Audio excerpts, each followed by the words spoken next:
కొంతమంది స్టేజ్ ఆర్టిస్టులు ఉంటారు. చాలా కాలం తర్వాత వాళ్ళకి బ్రేక్ వస్తూ ఉంటుంది. నేను చూసినటువంటి ఒక ఆర్టిస్ట్ అయితే నిజంగా నేను చిన్నప్పుడు చూశాను.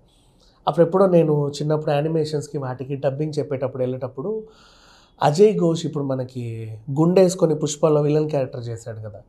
తను రూ. 1000కి 800కి 500కి పర్ డే టీవీ సీరియల్స్‌లో పనిచేశాడు. నేను చూసా ఆ ఆర్టిస్ట్. బాగా డైలాగులు చెప్పేవాడు. చాలా బాగా చేసేవాడు. ఎదుగుతారులే అనుకుంటాం అంతే. తర్వాత ఎప్పుడన్నా ఏదైనా సినిమాలలో చిల్ల చితకా సినిమాలలో క్యారెక్టర్స్‌లో చూసినప్పుడు అరే! వీళ్ళకి టాలెంట్ ఉంది. ఏదో రోజు ఎదుగుతారులే అనిపిస్తది. అలాంటి వాళ్ళు ఇప్పుడు అజయ్ ఘోష్ ఏ స్థానంలో ఉన్నాడో మనందరికీ తెలుసు. మంచి స్థాయిలో ఉన్నాడు. అలాగే చాలామందిని చూశాను నేను థియేటర్ ఆర్టిస్టులని. చిన్నప్పటి నుంచి కష్టపడతా ఆ మధ్యకాలంలో జబర్దస్త్ వేదికను కూడా బాగా ఉపయోగించుకొని పైకొచ్చిన వాళ్ళు కూడా చాలామంది ఉన్నారు. సో అలాంటి ఒక రేర్ పీస్ అండ్ చెప్పాలంటే నెల్లూరు నీరజ. ఎందుకు ఈమె గురించి మాట్లాడుతున్నామంటే రీసెంట్లీ ఆమె ఏడుస్తా కన్నీళ్లు పెడతా ఒక చిన్న పోస్ట్ అనేది పెట్టింది తన సామాజిక మాధ్యమాల్లో. అది నాకు కదిలించిందనమాట. అందుకే దీన్ని మాట్లాడుకుంటున్నాం. ఆవిడ చెప్పింది ఏంటంటే, చాలా కాలంగా నేను ఇండస్ట్రీలో ఉన్నాను. సినిమాల్లో చేయడమే నా కళ.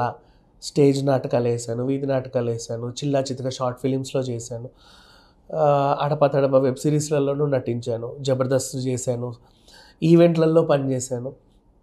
అసలు ఒక మంచి సినిమా చేయకుండానే చచ్చిపోతానేమో అనుకున్నాను నేను. కానీ డీజే టిల్లు ఈ టిల్లు స్క్వేర్ ఏదైతే ఉందో మన Siddhu Jonnalagadda cinema part 1 hit, ఇప్పుడు పార్ట్ 2 వస్తుంది. దీంట్లో అత్తగా నటించాను నేను. నాకు మంచి రోల్ పడింది. నా జీవితం సాఫల్యం అయిపోయింది. నేను వెనక్కి తిరిగి చూసుకోవాల్సిన అవసరం లేదు. ఈ సినిమా హిట్ అయినా ఫ్లాప్ అయినా ఏమైనా నాకు అనవసరం. కానీ మనసు నిండుగా పనిచేసే అటువంటి ఒక క్యారెక్టర్ దొరికింది నాకని చాలా సంతోషపడింది. ఏడ్చుకుంటూ చెప్పింది. ఇలాంటి వాళ్ళు చాలామంది ఉన్నారు. మనకి ఇక్కడ లమాఖాన్లో కానీ, రంగభూమిలో కానీ, అప్పుడెప్పుడో రవీంద్ర భారతిలో కానీ, లేకపోతే అక్కడిక్కడ థియేటర్లో నటిగా 360 డిగ్రీస్లో అసలు వంకబెట్టలేనటువంటి ఆర్టిస్టులు. కానీ పర్ఫెక్ట్ రోల్స్ పడవు, కరెక్ట్ సినిమాలు పడవు. ఈ మధ్యకాలంలో ఎగ్జాంపుల్గా చెప్పుకుంటే మిడిల్ క్లాస్ మెలోడీస్లో ఆ తండ్రి క్యారెక్టర్ పాపం ఆయనకి 30 ఏళ్ళ తర్వాత బ్రేక్ వచ్చింది. అజయ్ ఘోష్ నేను నా కళ్ళారా చూసాను ఆయన గురించి చెప్పాలంటే. అందుకే నేను అది గుర్తుపెట్టుకొని చెప్పాను. ఇంకా చాలామంది ఉన్నారు ఇలా. కొంతమందికి ఇంకా బ్రేక్ రాని వాళ్ళు ఉన్నారు. అద్భుతమైన ఆర్టిస్టులు ఉన్నారు. ఇంకా బ్రేక్ రాలా వాళ్ళకి. పాపం వాళ్ళకి ఎప్పుడు వస్తుందో అనిపిస్తుంది. ఇట్లా చాలామంది ఉన్నారు. ఎప్పుడో ఒకప్పుడు ఒక సినిమా పడుతుంది, అనుకోకుండా అది పెద్ద హిట్ అవుతుంది. దానివల్ల వాళ్ళకి ఇంకా అవకాశాలు వస్తాయి. వెనక్కి తిరిగి చూసుకోవాల్సిన అవసరం ఉండదు. సేమ్ అలాగే ఇంకొంతమంది మన కళ్ళ ముందే చెప్పుకోవచ్చు. ఆ లత గారు కావచ్చు, బలగం సినిమా ఆర్టిస్టులు అందరూ కావచ్చు, అండ్ ఆవిడ పేరేంటో బాహుబలి సినిమాలో జస్ట్ ఎక్స్ప్రెషన్స్కి మాత్రమే ఇచ్చి కల్పలత, ఆవిడ మళ్ళీ పుష్పలో అల్లు అర్జున్కి మదర్ క్యారెక్టర్స్ ఇప్పుడు ఏ రేంజ్లో ఉందో మనకు తెలుసు. చాలామందికి బ్రేక్ రావడానికి కొంచెం టైం పడుతుంది.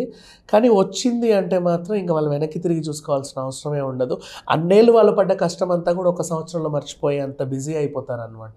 సేమ్ రీసెంట్లీ ఇప్పుడు నెల్లూరు నీరజ గారి స్టోరీ కూడా అలాంటిదే.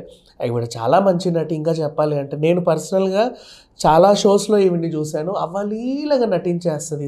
స్టాండప్ కమెడియన్ చేయమను, ఏమి చేయమను, తనకు తానే ఒక కథలు వేసేసుకొని దాన్ని రంజింపజేసి అప్పటికప్పుడు స్పాంటనిటీగా డైలాగ్స్ చెప్పి ఆ నెల్లూరు యాసలో చాలా నవ్వేస్తుంది అమ్మాయి ఆంటీ ఈవిడ.